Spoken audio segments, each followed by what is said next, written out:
THQ के द्वारा mission cyber shield के नाम से एक अभियान चलाया जा रहा है, जिसमें साइबर अपराध के विरुद्ध सारे ज़िले जो है वो प्रभावी कार्रवाई कर रहे हैं। इसी क्रम में ज़िला पश्चिम आयुक्तालय द्वारा पिछले 4 दिनों में हमने 4 प्रकरण दर्ज किए हैं साइबर अपराध से संबंधित। इसमें 15 व्यक्तियों को गिरफ्तार किया है और टोटल जो इन 4 प्रकरणों में जो साइबर फ्रॉड का खुलासा हुआ है वो करीब 7 करोड़ रुपए का हुआ है। इनमें से 2 प्रकरण जो है वो फर्जी कॉल सेंटर से संबंधित है, जो एक कॉल सेंटर भगत की कोठी थाने में और एक कॉल सेंटर कुड़ी इलाके में इनका संचालन किया जा रहा था। इन 2 प्रकरणों में हमने जो 2 मुख्य संचालक हैं उनको गिरफ्तार किया और साथ में 11 महिलाएं जिनको इन संचालकों के द्वारा इस्तेमाल किया जा रहा था कॉल सेंटर्स में कॉल करने के लिए, उनको गिरफ्तार किया है।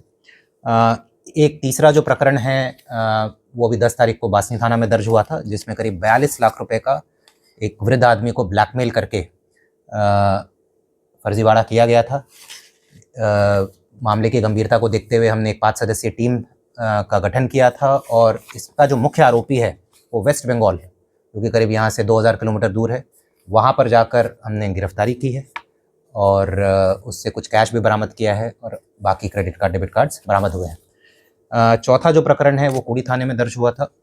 उसमें जो मुख्य जो आरोपी है वो टेलीग्राम ऐप के मार्फत लोगों को झांसा देकर, इन्वेस्टमेंट में ज़्यादा मुनाफे का झांसा देकर करीब 5.5 लाख रुपए का फ्रॉड किया था। उसमें उसकी हमने गिरफ्तारी की। तो अभी अनुसंधान में और भी चीज़ें सामने आ रही है कि वो क्रिप्टो करेंसी का भी वो काम करता है, उसके विषय में भी अनुसंधान चल रहा है। इन 4 प्रकरणों की अगर हम बात करें तो इन 4 प्रकरणों में जैसा मैंने बताया कि करीब 7 करोड़ रुपए का फ्रॉड होना पाया गया है। 15 लोग गिरफ्तार हुए हैं और अगर सीज़र की हम बात करें तो 1 कंप्यूटर सेट में printer, 10 credit card, 37 ATM card, 52 SIM card, 35 mobile, 1 lakh रुपए कैश, i20 गाड़ी और इसके अलावा 2 गाड़ियां और, एक क्रेटा और एक स्विफ्ट और 2 बाइक, ये भी जब्त किए गए हैं। इन 4 प्रकरणों के अलावा जो मिशन साइबर शील्ड के अंदर हम और भी काम कर रहे हैं उसके बारे में मैं ब्रीफली आपको बताना चाहूँगा। इसमें जो 1930 जो पोर्टल होता है हमारा, जिसमें हमारे साइबर फ्रॉड से संबंधित जितने परिवाद आते हैं, तो पिछले 15 दिनों में 2 तारीख से ये अभियान स्टार्ट हुआ है। पिछले 15 दिनों में हमने 815 शिकायतों का निस्तारण किया है।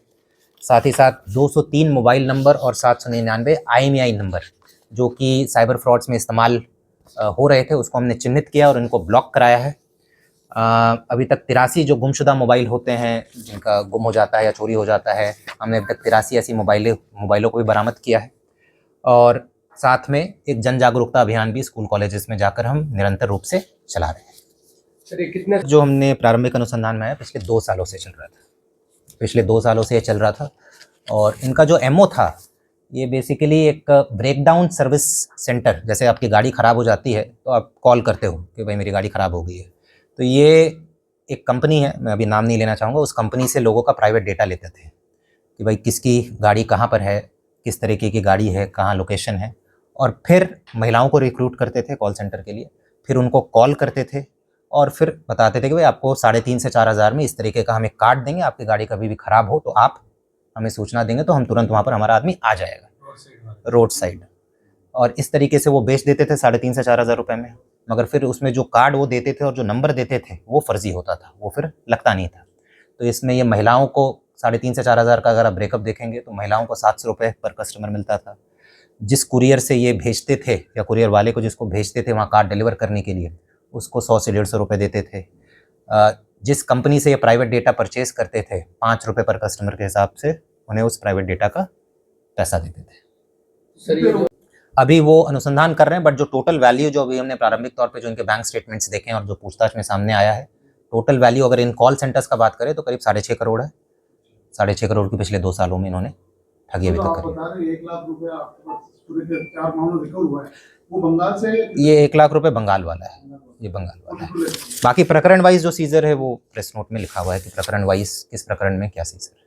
सर, रोज लगभग कितने टारगेट जो है ये कितने लोग शिकार? अब अलग अलग रहता है, हमने कुछ रजिस्टर्स हमें मिले हैं तो उसमें इनको टारगेट दिया जाता था लड़कियों को, तो जो रजिस्टर्स मिले हर दिन 15 से 20 लोगों को कॉल करते थे। अब उनमें से कुछ मानते थे, नहीं मानते थे, तो 15 से 20 लोगों को हर दिन ये कॉल करते थे।